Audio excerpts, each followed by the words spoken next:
보험 얘기 말고도 사실 김은경 위원장이 폭탄만 민주당에 던지고 떠났건 아니냐 이런 얘기가 나오는 이유가요. 오늘 민주당 최고위원들끼리 이재명 대표 면전에서 공개적으로 설전을 벌였습니다.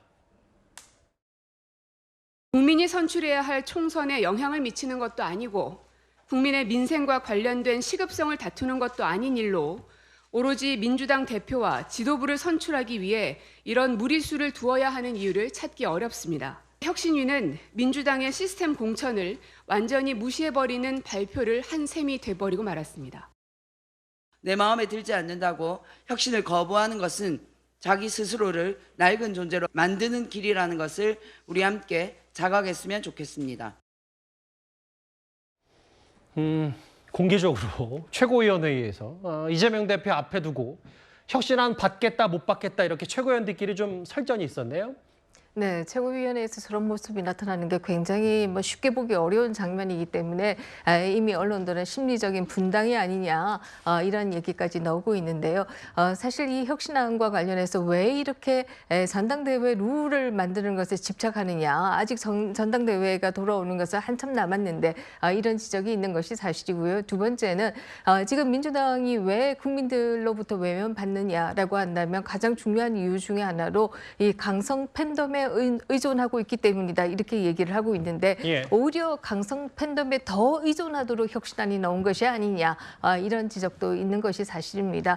가장 최근에 최재성 전 의원이 한 언론과의 인터뷰에서 이번 전당대회 개정 룰은 특정 정청래 의원을 당대표 만들려고 하는 것이다 이런 얘기조차도 나오고 있는데요. 이것은 다시 얘기한다라고 하면 결국 이 혁신위원회를 비롯해서 이재명 대표의 측근들도 이재명 대표의 당권을 계속 유지하기 어려울 수 있다라는 시나리오를 가지고 있는 것이 아닌가 하는 생각을 할 수 있고요. 이에 따라서 그러한 경우에 어떻게 이재명 대표가 사실상 영향력을 미칠 수 있는 대표를 내세울 것이냐 이것을 고민했기 때문에 결국 전당대회의 룰을 첫 번째 혁신안으로 내세운 것이 아니냐 이런 얘기를 할 수가 있을 겁니다. 두 번째로 얘기할 수 있는 것은 민주당의 문제점이 무엇이냐라고 전 국민에게 묻는다라고 하면 가장 확실하게 1번으로 놓을 것은 이재명 대표의 사법 리스크다 이렇게 얘기할 수 있는데 오히려 다선 의원들에 대해서 결국 공천 룰에서 불리함을 주겠다라고 하는 것이고 이것은 공천 룰은 1년 전에 세팅이 되어야 한다라고 하는 기본 원칙과도 어긋나는 것이다.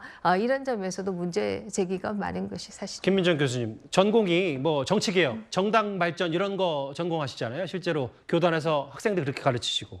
이번에 혁신안 내놓았을 때 다선 의원들에 대해서 페널티 주는 거나 혹은 대의원제를 사실상 폐지하는 거 그냥 냉정하게 봤을 때 어떻게 평가하시겠어요? 사실 당 대표를 어떻게 뽑느냐라고 한다면 영국 같은 경우에도 전 당원 투표입니다. 대의원 투표 없습니다. 그렇게 본다라고 하면 대의원 투표를 없애는 게 꼭 이것이 잘못된 것이냐 그것만 놓고 본다라고 하면 그렇게 얘기하기 어려워요. 그러나 민주당 내부의 문제의 그 토양을 본다라고 하면 결국 민주당이 특정 지역의 당원들이 집중되어 있다. 또 특정 팬덤에 집중되어 있다. 이렇게 본다라고 하면 오히려 대의원제의 영향력을 축소하는 것이 결과적으로 특정 팬덤, 특정 지역 정당으로 더 가는 길이 아니냐 이런 얘기를 할 수 있습니다. 무슨 말씀인지는 알겠어요. 장현주 변호사님. 네. 근데 지금 보니까 공개적으로 최고위원회의에서 의견이 다른 것뿐만 아니라 충돌뿐만 아니라 양의원영 의원은 혁신안에 대해서 당의 희망을 갖고 애쓰는 적이 보여서 감사한 마음이다라고 SNS에 썼는데 비명계 이원욱 의원은 아니 그러면 선출직만 4번 한 이재명 대표는 혁신 대상에서 피해갔다. 이런 얘기까지 좀 했거든요. 그렇습니다. 이 혁신안이 나오고 나서부터 오히려 당내에 논란들이 많아진 것 아니냐라는 우려도 분명히 있는 것 같은데요. 그만큼 혁신안 자체가 나름대로는 의미가 있기 때문에 당내에서 토론할 여지가 만들어진 것이다라는 생각은 듭니다. 그렇기 때문에 혁신이 되었던 당내 개혁이 되었던 이런 것들을 논의할 수 있는 공간이 생겼다는 점은 의미 부여를 할 수 있을 것 같고요. 특히 이 대의원제에 관한 것을 굳이 공천을 앞두고 있는 지금 시점에 왜 이야기를 했느냐라는 비판도 받고 있지만 사실 이 혁신 혁신위가 처음에 출범하게 됐던 그 계기를 생각해 본다면 대의원제와 관련된 이야기를 하지 않을 수 없었을 것 같습니다. 돈봉투 의혹이라든지 김남국 의원의 코인 의혹 사태 이런 부분 때문에 사실 혁신위가 띄워졌던 것이었고 돈봉투 의혹과 관련해서는 전당대회에서 만약에 민주당 내부에 잘못된 관행이 있었다라고 한다면 그것을 뜯어고쳐야 되는 것이고 예. 그 원인 중에 하나가 대의원제가 아니겠느냐라는 지적을 분명히 받았습니다. 그렇기 때문에 당 내부에서는 이 대의원제에 대해서 폐지 또는 축소해 나가는 것에 대해서 많은 논의가 있었던 건 분명한 것 같고요. 그래서 그 부분에 대해서 혁신위가 혁신안으로 안을 내놓은 것이고 이제 공이 던져졌으니까 당 내에서 얼마든지 치열하게 논의해 볼 수 있다고 생각이 듭니다. 아마 이현욱 의원 얘기는 그 삼선 의원들에게 뭐 좀 점수를 깎는 게 그러면 이재명 대표도 성남시장 2번 하고 경기도지사 1번 하고 뭐 이재명 대표도 고인물 아니냐 뭐 이런 얘기를 좀 이원욱 의원도 하고 싶었던 모양인데 이렇게 혁신안에 대해서 말들이 많습니다. 지금 당 내부는 민주당 내부. 국민의힘에서도 민주당에서 이런 비판 목소리가 나왔습니다. 처음 김은경 혁신위가 출범할 때부터 그 결과가 뻔할 것이다라고 예측했던 그대로 바로 이재명 대표의 1인 정당을 위한 조치가 이루어진 것이라고 봅니다. 혁신안이라고 불리지만 그 내용은 개딸 장악이다 이렇게 생각합니다. 민주정당으로 가기보다는 독선정당으로 가기 위한 안을 가지고서 혁신안이라고 우긴다 그러면 그야말로 어불성설일 것입니다. 혁신안 발표가 어제였는데 바로 다음 날부터 지금 민주당 내 후폭풍이 좀 꽤 거세서요. 민주당 안에서 최대 의원 모임인 더 좋은 미래는 이거 당내 논란만 증폭하니까 내년 총선 끝난 다음에 다루자는 얘기도 했고 친문계 의원 모임인 민주주의 4.0은 신뢰와 권위 상실한 혁신위의 혁신안 받아들일 수 없다 이렇게 공개적으로 얘기를 했는데 친문계 입장에서 혹은 비명계 입장에서는 이게 만약에 이재명 대표가 그 여러 본인 사법 리스크 때문에 약간 이제 뒤로 물러나거나 당대표직을 내려놓더라도 본인 색깔을 입히기 위해서 혁신안을 이렇게 짰다 뭐 이렇게 생각을 하고 있는 겁니까? 그러니까 그런 시나리오들이 이미 예전부터 나왔죠. 그러니까 이재명 대표는 그렇게 생각하고 있는 것 같습니다. 일단 내년 8월로까지 예정된 본인의 임기를 끝까지 갈 수는 없을 것이다. 자, 그렇다면 중도의 당대표를 새롭게 해야 되는데 지금 뭐 10월론, 12월론 있지 않습니까? 만약에 10월 달에 할 경우에는 전당대회를 해야 됩니다. 12월 달에 할 경우는 중앙위원회에서 그냥 뽑으면 돼요.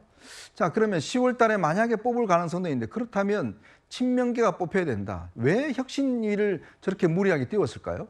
저는 그 혁신위가 띄우면 제일 먼저 낸 게 대의원제 폐지잖아요. 그 이유가 뭘까요? 결국은 이 이재명 대표의 사법어떤 처리에 따라서 전당대회를 할 수도 있다는 생각을 하는 거거든요. 그래서 정청래 혁신안이라는 이야기가 나오는 겁니다. 왜냐? 정청래 지금 최고위원이 본인이 지금 당대표를 여러 가지로 하겠다는 의사를 비치고 있잖아요. 뭐 실제로 뭐 직간접적으로 얘기는 진짜 하고 있는 거예요? 그럼요. 그 뭐 정청래 최고위원 그래서 본인은 12월 달에 하면 안 된다라고 이야기를 하고 있는 이유도 전당대회를 해서 개딸의 지지를 받아서 본인이 차기 당대표가 된다는 거 아니겠습니까? 이제 그런 시나리오에서 움직여내고 있는 거죠. 왜냐? 지금 내년 8월입니다. 지금 저 이재명 대표의 임기가 끝나는 게. 근데 왜 지금 이제 이 당대표 지금 룰을 갖다가 이제 와서 이야기하죠? 그때도 해도 늦지 않은데 굳이 혁신위원회가 딴 거 다 제껴두고 하는 이유. 그다음에 다선 의원들한테 불이익 준다? 그런 그 이유는요. 결국은 스스로가 국회가 별로 그렇게 좋지 않다는 걸 인정하는 거예요. 다선되면 나쁩니까? 다선되면 국민이 다 뽑는 겁니다. 근데 민주당이 지금 문제 일으키는 의원들은 누구죠? 다 초선들이에요. 알겠습니다. 예. 뭐 다 초선은 아닌데 초선도 좀 제법 대부분이라고 있다. 바꾸겠습니다. 어제 뭐 여러 의원들 이름을 언급하셨는데 제가 뭘 다시 그걸 언급하지는 않겠고 알겠습니다. 오늘 이재명 대표 앞에서 면전에서 공개적으로 최고위원들끼리도 혁신안을 두고 충돌할 정도로 김은경 위원장이 던져놓고 간 이 혁신안에 대해서 민주당 내부에서 꽤 말들이 많은 것 같습니다. 저희가 준비한 2위였습니다. 다음 주제 여전히 뉴스의 중심에는 이 인물이 있는 것 같습니다.